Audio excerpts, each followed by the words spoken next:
Hello बच्चों, कैसे हो आप सब? बढ़िया, एकदम मजे में। आइए जानते हैं कि रूरल सेटलमेंट्स क्या होता है। नाम से ही पता चल रहा होगा आपको क्या है रूरल सेटलमेंट, जो कि हम जनरली बात करते हैं विलेज, गांव, है ना।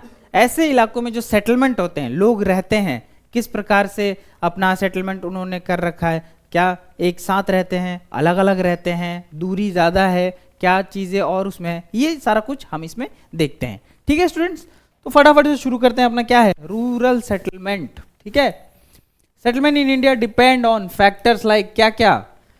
जो सेटलमेंट है भारत में, हमारा प्यारा भारत, तो उसमें किस पे डिपेंड करता है? How close the houses are to each other, कितने घर एक साथ जुड़ के रहते हैं, and the overall size of the area, और वहां का एरिया कितना है। ये एक जनरल कॉन्सेप्ट है ना। हम कहीं भी बात करते हैं, हाँ वो गांव बहुत ही ज्यादा घना, मतलब बड़ा है, किसी से पूछते हैं ना कैसा है आपका गांव, नहीं छोटा गांव है, तो छोटा कैसे बता देते हैं? कम लोग रहते हैं, दूरी पे हैं, या फिर बोलते हैं हाँ गांव तो बड़ा है एकदम, मतलब अभी सिटी ही बन जाएगा। बात करते हैं ना जनरली, आप अपने दोस्तों से, है ना, मिलते हैं, या फिर घर परिवार में, तो ये सारी चीजें बातें होती है। तो ये सब क्या है, इसीलिए ज्योग्राफी क्या है आपका एक लिविंग सब्जेक्ट है ना। एनीवे, विलेज कैरेक्टरिस्टिक्स की बात करते हैं। कॉम्पैक्ट होगा, क्लस्टर विलेज होगा, और क्या है ज्यादा हम कहाँ देखने को मिलते हैं? फ्लैट नॉर्दर्न प्लेन्स, जो हमारा नॉर्दर्न प्लेन्स है, हमारा गैंगेटिक रीजन है जो है, वहां पे हमें ज्यादा देखने को मिलता है। क्लस्टर विलेजेस होंगे, जगह अलग अलग विलेजेस होते हैं, एक दूरी से दूसरी दूरी पे गांव बसे रहते हैं। ठीक है, और क्या होता है influences on rural settlement, physical feature, है ना। अब क्या ऐसी चीजें हैं जोग्राफिकली, है ना, जो कि उस चीज को इन्फ्लुएंस करता है, किसी गांव को बसने का एक फैक्टर देता है।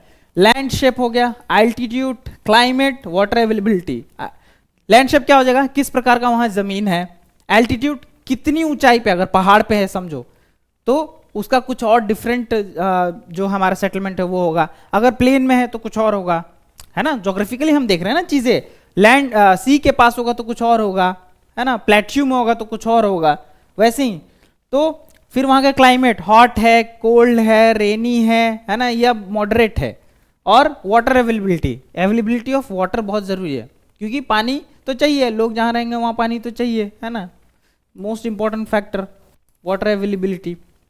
कल्चरल एथनिक फैक्टर्स क्या हो जाएंगे, वहां का सोशल स्ट्रक्चर कैसा है, कास्ट सिस्टम क्या है, रिलीजियस बिलीफ क्या है, तो कितने मतलब जो लोग हैं वो कैसे रहते हैं वहां पर, क्या हमारे जो लैंग्वेजेस है वो प्रैक्टिस करते हैं, क्या कास्ट है वहाँ, रिलीजन कौन से लोग वहाँ पे फॉलो करते हैं। तो ये वहाँ पे क्या दिखाता है आपका कल्चरल और एथनिक फैक्टर दिखाता है।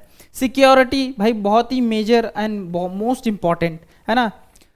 Design to enhance protection against theft and other security concern. भाई कोई भी घर कहीं भी कोई लेता है, सबसे पहले क्या देखता है? सिक्योरिटी होनी चाहिए हर चीज से।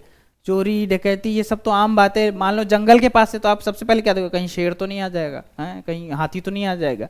तो ये सारा कुछ क्या होता है आपका सिक्योरिटी कंसर्न है ना। उसी में देख लो क्लस्टर विलेजेस क्या होते हैं, houses close together forming a central area, है ना, एक साथ मिलके रहते हैं और एक सेंट्रल एरिया डेवलप करते हैं, तो वो हमारा क्या हो जाएगा क्लस्टर विलेज में आ जाएगा, है ना। The general living area is distincting and separated from surrounding farms, barns and pasture. और जो खेत वगैरह हैं और बड़े बड़े जो हमारे खलियान हैं वहाँ से दूर होगा, और जो हमारा सेटलमेंट है वो एक साथ सिमट के रहेगा। ठीक है, streets present some recognisable pattern, geometric shape, rectangular, radial and linear. तो यहाँ पे जो ये घर है, मान लो यहाँ पे ऐसे घर होगा, फिर जो रोड्स वगैरह होंगी वो किसी पैटर्न में होगी, ज्योमेट्री के पैटर्न में, जैसे रेक्टेंगुलर हो गया, या फिर रेडियल हो जाएगा, या लीनियर हो जाएगा। ठीक है, फिर जैसे अब एग्जांपल के लिए देख ले कौन से रीजन हो गए, जैसे Bundelkhand region of central India, और या फिर नॉर्थ ईस्ट में नागालैंड।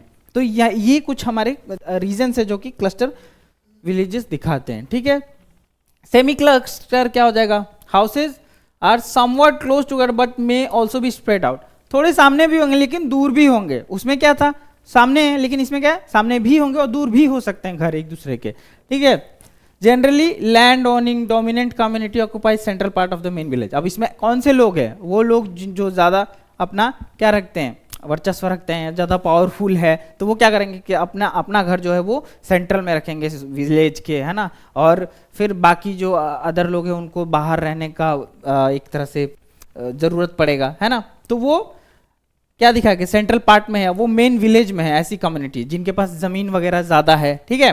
कौन से ऐसे such settlements widespread in Gujarat plains में ज़्यादा देखने को मिलेगा, सम पार्ट ऑफ राजस्थान में देखने को मिलेगा, है ना।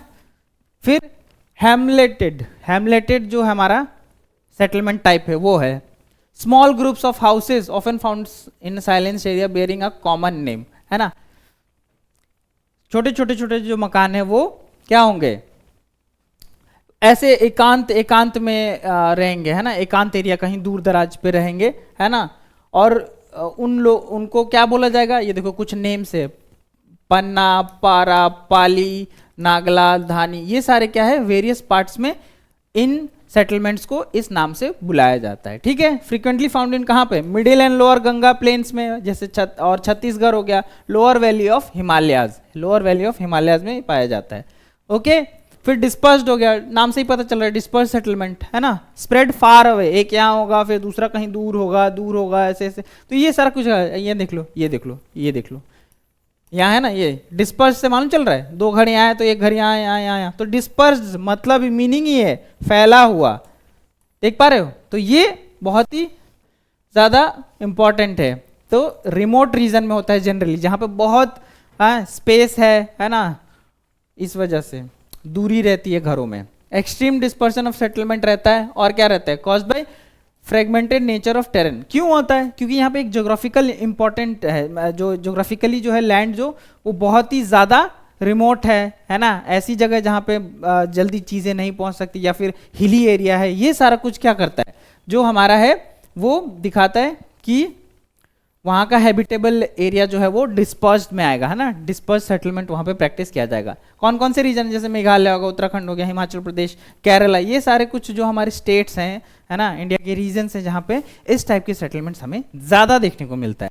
ओके स्टूडेंट्स, सो ये हमने जाना कि रूरल सेटलमेंट क्या होता है, ठीक है स्टूडेंट्स। तो इसी प्रकार हमारे वीडियोज़ को लाइक कीजिए, शेयर कीजिए, सब्सक्राइब कीजिए, ताकि आप बहुत अच्छे तरीके से अपने एक एक टॉपिक को एकदम डेप्थ में, एकदम क्रक्स के साथ अपने एग्जाम के लिए आने वाले जो पेपर हैं उसके लिए प्रिपरेशन कर सकते हैं, और बहुत अच्छे नंबरों से आप पास हो सकते हैं। Thank you students.